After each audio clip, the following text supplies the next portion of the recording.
Estudiantes de 11 grado de la institución educativa Santo Ángel, vamos hoy a trabajar el tema de los profetas y el tema de la sabiduría y la justicia. Son temas que están relacionados mutuamente, entonces vamos a intentar abordar esta temática en el día de hoy. Bien, profecía y justicia. Injusticias, vamos a leer al profeta Amós. Así dice el Señor, son ya tantos los crímenes de Israel que no perdonaré, porque venden al inocente por dinero y al necesitado por un par de sandalias, porque pisotean en el polvo de la tierra la cabeza de los pobres y no hacen justicia a los indefensos. Vemos claramente cómo el profeta está denunciando la injusticia que acontecía en el pueblo de Israel, sobre todo de los crímenes que se cometían, y pues aquí hay que decirlo, de gente que tenía conocimiento de la Torá, de la ley, de gente que conocía las escrituras y sin embargo en sus actos eran injustos, vendían al inocente, al necesitado por un par de sandalias, pisoteaban en el polvo de la tierra la cabeza de los pobres y no hacen justicia a los indefensos. Siempre va a haber en Israel por parte del profeta un recordarle al pueblo la justicia y el derecho. Es que el pueblo debe ser justo y debe ser recto. Y más cuando uno conoce de Dios y conoce de la ley de Dios, y cuando uno dice ser una persona religiosa o espiritual, más que religiosa, espiritual, debe suceder en el corazón un compromiso en la vida donde podamos actuar en términos de justicia, ayuda y amor al prójimo. No puede una persona que conoce de Dios vivir injustamente o ser injusto con los demás. Sigamos mirando un poco las Sagradas Escrituras. Dice el profeta Jeremías, pues hay en mi pueblo hombres malvados que, como el cazador de pájaros, acechan agazapados, colocan trampas y cazan hombres, como una jaula llena de pájaros. Así están sus casas llenas de robos. Así es como se hacen poderosos y ricos, gordos y rozagantes. Sobrepasan la medida del mal, no respetan el derecho, se aprovechan del huérfano y no defienden la causa de los pobres. Si ustedes se dan cuenta, hay un común denominador en la denuncia que hace el profeta. El profeta es alguien que anuncia el amor de Dios, anuncia toda esta bondad y esta misericordia de Dios, pero también denuncia insistentemente las estructuras injustas de las personas, ¿sí? Entonces vamos entendiendo un poco desde esta palabra o desde los textos bíblicos que estoy compartiendo el papel tan importante del profeta, no solamente en la vida del pueblo de Israel, sino que podemos hacer un paralelo y traer esto a nuestra vida y entendernos también con un llamado profundo desde el bautismo a ser profetas de Dios. Sigamos mirando. Dice el profeta Jeremías, así dice el Señor, practiquen el derecho y la justicia, libren al explotado del poder del opresor, no maltraten ni hagan violencia al extranjero, al huérfano y a la viuda, no derramen sangre inocente en este lugar. Si nos fijamos, aquí está claro el querer de Dios para la vida de los hombres. Dios no quiere que entre nosotros haya maltrato, haya opresión. Dios no quiere que haya xenofobia. Miren, la palabra de Dios, sin utilizar el término, ya nos está refiriendo a algo que actualmente, o bueno, en el proceso de la historia ha sido parte triste y negativa de la manera de proceder con los extranjeros. Y esto sucede mucho en Estados Unidos. Y sabemos la crisis que está pasando ahorita este pueblo por un acto de racismo de un policía. Esto es una noticia actual, ustedes la deben conocer. Bueno, al huérfano, o sea, al desamparado, a la viuda, a la que no tiene un esposo. O sea, no se aprovechen de la gente que necesita, al contrario, ayúdenla. No derramen sangre inocente en este lugar. ¿Cuántos asesinatos? ¿Cuántas muertes? Si lo vamos a ver en la historia del pueblo colombiano. Cuánta realidad dolorosa ha dejado el narcotráfico y las estructuras de farpolítica y narcopolítica y todo este tema horrible de la parapolítica que ha habido en el país. Bueno, sigamos mirando. Injusticia. Ay de aquel que edifica su casa despreciando la justicia y sus pisos quebrantando el derecho, que hace trabajar al prójimo de balde sin pagarle su sueldo. Profeta Jeremías. Esto es una realidad. ¿Cuántas personas no son justas en el pago al trabajador? Y muchas veces duermen con el salario del obrero. Entonces la persona trabaja porque necesita con eso sustentar su hogar y llevar el alimento. ¿Y cuántos patronos o empleadores no hacen esto? ¿Cuántos jefes no proceden de esta manera equivocada? Bueno, sigamos mirando. Hay una denuncia contundente a las estructuras injustas. Por tanto, el profeta es alguien que anuncia, alguien que denuncia, y esta es la parte que yo le aprendí un día a un teólogo que me encanta: propone y actúa. Porque, ojo, si nos quedamos simplemente anunciando y denunciando, podríamos parecer unos rebeldes sin causa. Entonces, nada me gusta, todo tiene que cambiar, todo es malo, pero usted no hace nada para que la realidad cambie.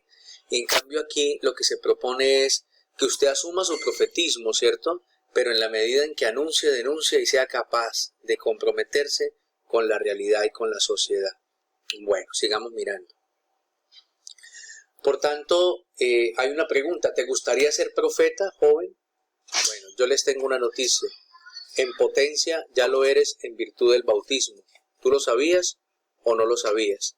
Ya todos, absolutamente todos, por el bautismo, los que hemos sido bautizados, tenemos esta herencia o este regalo y este llamado a ser profetas. En potencia lo tenemos. Ahora la pregunta es: ¿en acto lo quieres vivir? Bueno, muchachos, entonces hoy nos hemos dado cuenta que por el bautismo estamos llamados a ser profetas. Sigamos mirando. Los profetas. En un momento determinado de la historia del pueblo de Israel, Dios elige a los profetas para que hablen en su nombre.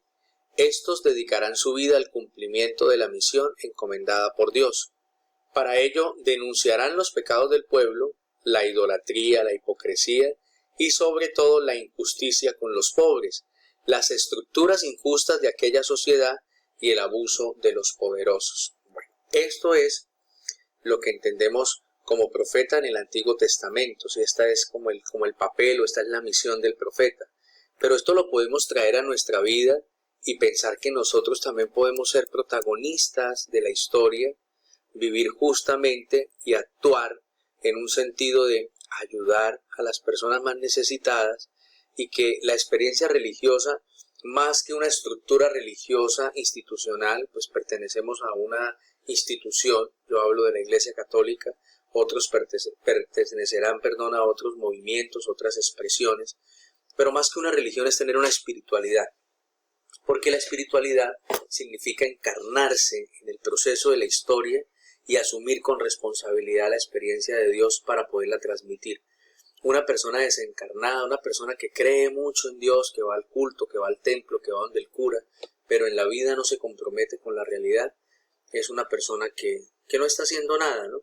Y aquí también viene la palabra coherencia de vida, la frase coherencia de vida frente a lo que hacemos, ¿sí? Porque podemos ser muy religiosos, pero muy injustos con las personas. Bueno, sigamos mirando.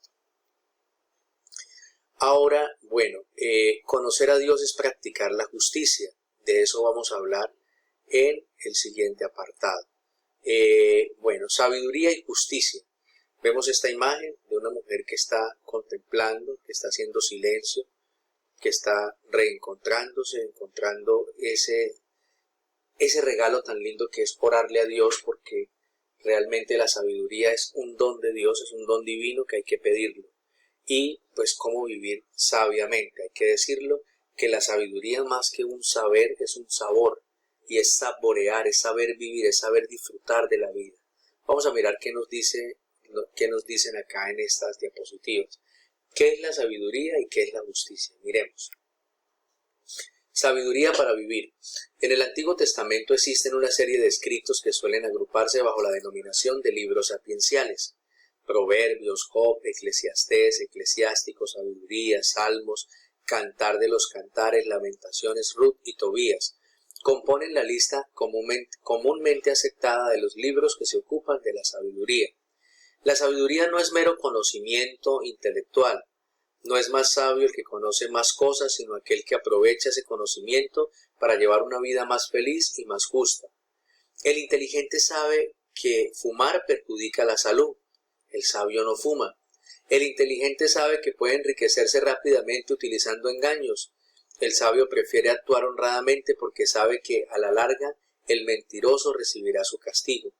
Entonces, tiene que ver un poco con el tema de saber decidir y saber actuar, ¿sí? Usted se puede enriquecer y tener plata de manera ilícita, pero la consecuencia de eso pueden ser dos cosas. Uno, la muerte, ¿sí? Que termines muerto, asesinado, porque ese negocio es un negocio de muerte.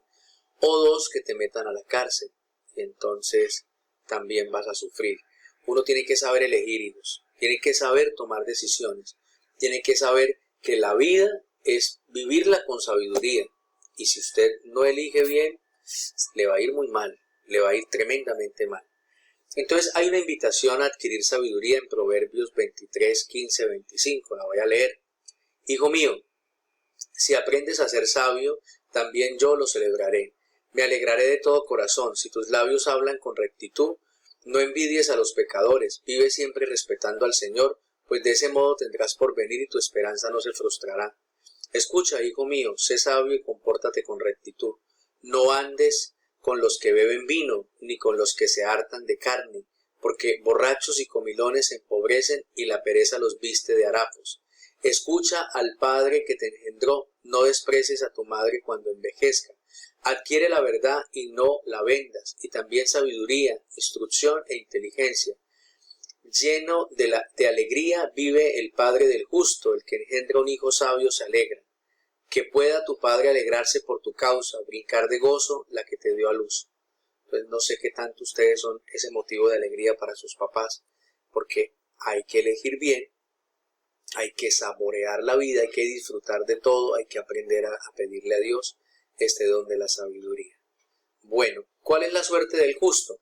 La sabiduría no solo proporciona pautas para la vida personal, también aconseja comportamientos para la vida social. Frente al aparente éxito de las personas perversas, la sabiduría invita a actuar con justicia y rectitud. Quien actúa honradamente y practica la justicia con el necesitado, será bendecido con el favor de Dios. Bueno, como podemos ver, queridos estudiantes, hay beneficios interesantes de vivir sabiamente y hay que pedir el don de la sabiduría para saber vivir, para disfrutar de la vida, para tomar buenas decisiones, para aprender. Sabiduría no es conocer mucho, no es tener conocimientos intelectuales, es saber que cómo agarro yo esos conocimientos intelectuales para aplicarlos en beneficio de la vida. Eso sí es sabiduría. Hay gente que conoce mucho y ha ido a Harvard y ha sacado doctorados y tiene los últimos niveles de educación, pero son personas arrogantes, prepotentes, son malas personas y no le hacen el bien a los demás. Hay gente que sí, ¿no? Y poniendo ejemplos, pero hay gente que o sea, los títulos y los conocimientos no definen a una persona sabia. Sabiduría es otra cosa. Tiene que saber con el saber vivir, con el saborear bien y disfrutar de todo. Bueno, hasta aquí es la exposición del profesor Frank frente al tema de los profetas y frente al tema de la justicia y la sabiduría. Yo quisiera plantearles o hacerles la propuesta, y este trabajo tiene doble nota, ¿sí? El taller que van a hacer, y que yo lo van a ir haciendo, yo se los voy a subir para que me lo hagan a través de la plataforma virtual de Genosoft, Agenda Escolar. Necesito que me hagan un ensayo bien hecho, 2 páginas donde usted me relacione los temas de profetismo, entendiendo al profeta como alguien que anuncia, denuncia y se compromete. El tema de la sabiduría y la justicia. Yo les decía al comienzo que son temas que se relacionan, pero necesito que me hagan un escrito en ese sentido, un ensayo bien hecho, personal. No quiero que le copien absolutamente nada a nadie. Necesito que deje ver su punto de vista y aplíqueme esto a la realidad de un joven que tiene un compromiso social. Aplíqueme esto a la realidad de un joven que debe responder a un país, a una sociedad. Así quiero el escrito y quiero que sea personal. En la anterior ocasión, pues, pude constatar que nos hizo falta profundizar más en los informes de lectura y necesito que esto mejore. Esto ya es un ensayo, tienes que poner tu punto de vista y hay que mejorar. Entonces, por favor, yo les agradezco mucho y que Dios me los bendiga. Feliz día.